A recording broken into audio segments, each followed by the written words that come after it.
Hey everyone, it's Rhonda here from Nelson Interior Soapery.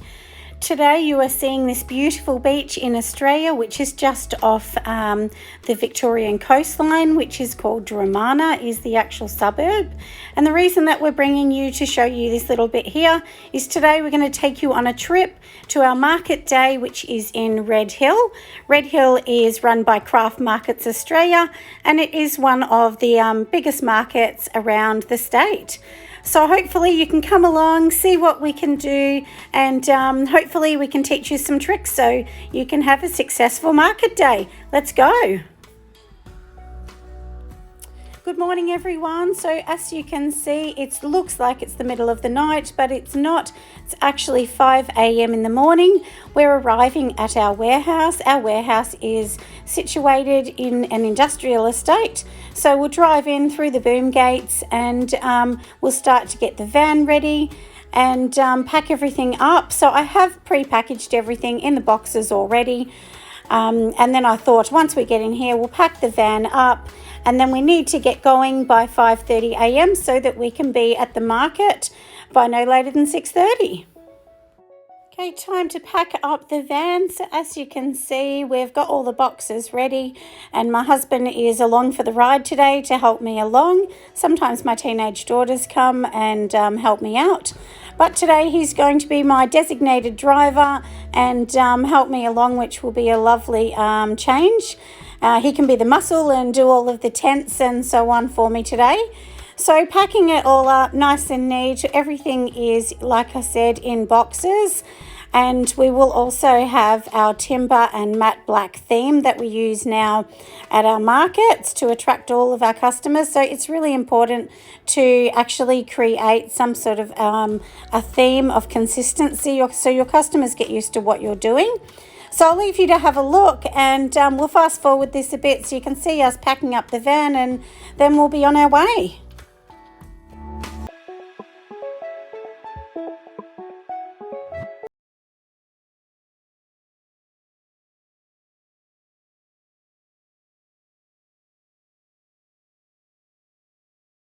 Rather than go straight towards the market, we thought we'd give you a little tour along the beach line of Dromana, which is right near the Red Hill Craft Market that we'll be attending today.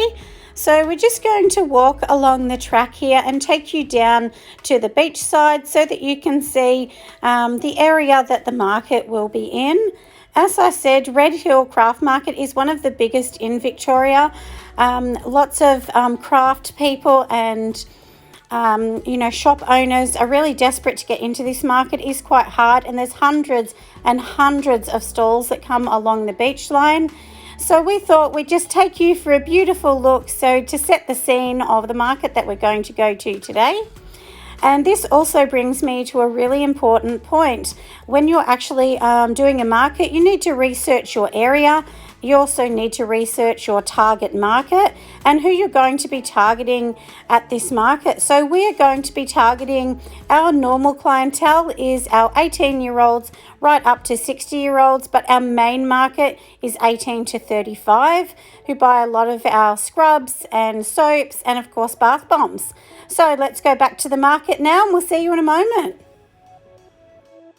Time to set up for the market stall now. So this is the bit that we've all been waiting for. It's 6 a.m. in the morning, so usually by 7 we want most of this to be set up, as the market does open at 8, and there'll be lots of early arrivals at that time. So we're going to just set it up as you see. So here we're just going to pull the cover over the top of the tent prior to us actually pulling up the legs and affixing it into the ground.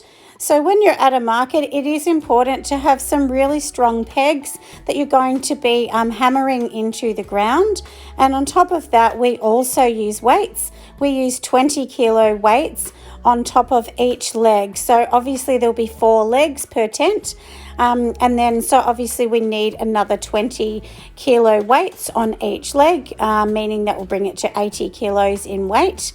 You can buy lots and lots of different weights. We use a water-filled one, and then you can also add sand in the water.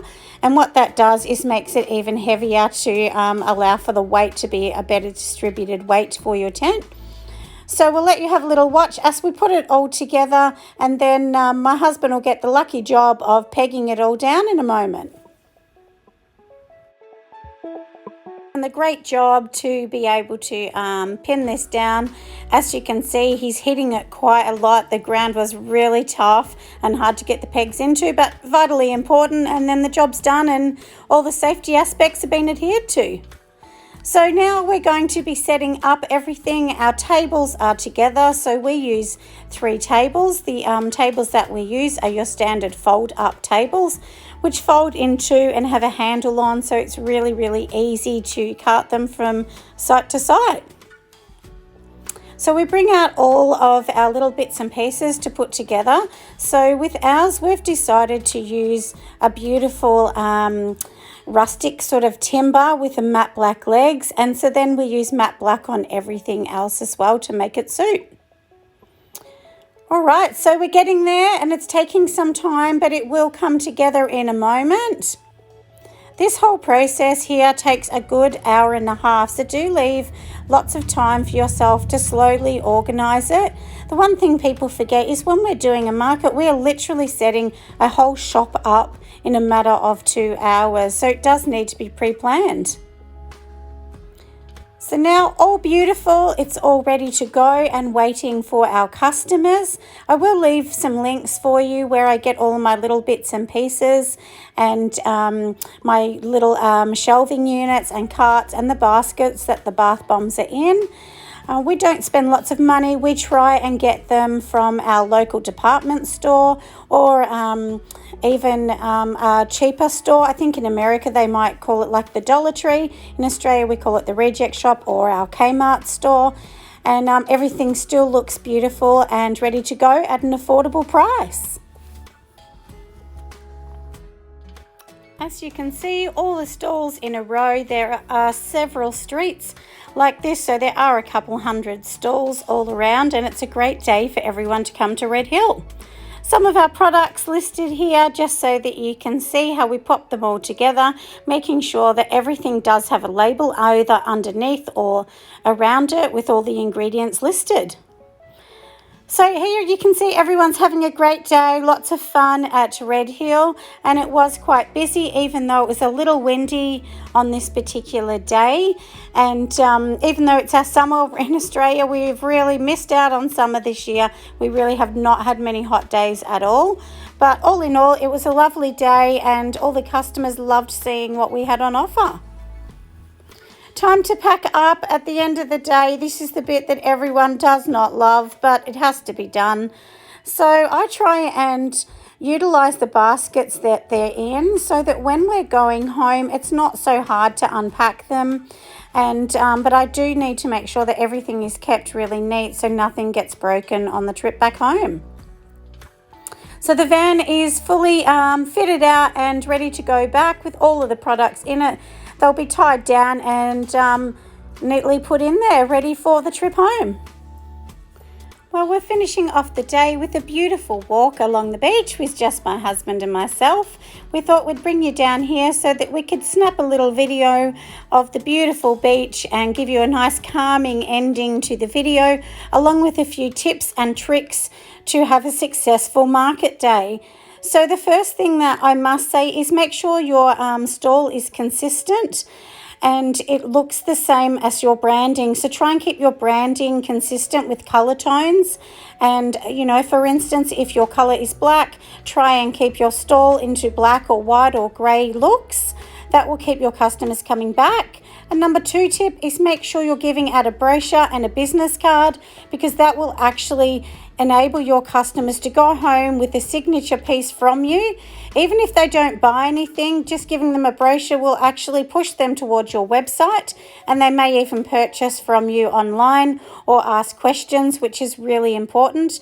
Number 3, make sure you're talking to your clients all the time. I introduce myself to pretty much everyone that comes into my store, and that way they can see that I'm passionate and I'm there to actually help them. I'm not there just to sell them a product. I'm actually there to guide them to the right product to suit them, because everyone is a little different. And I guess my last thing is, last but not least, Make sure you really believe in your product that you're selling, and the customers will see that.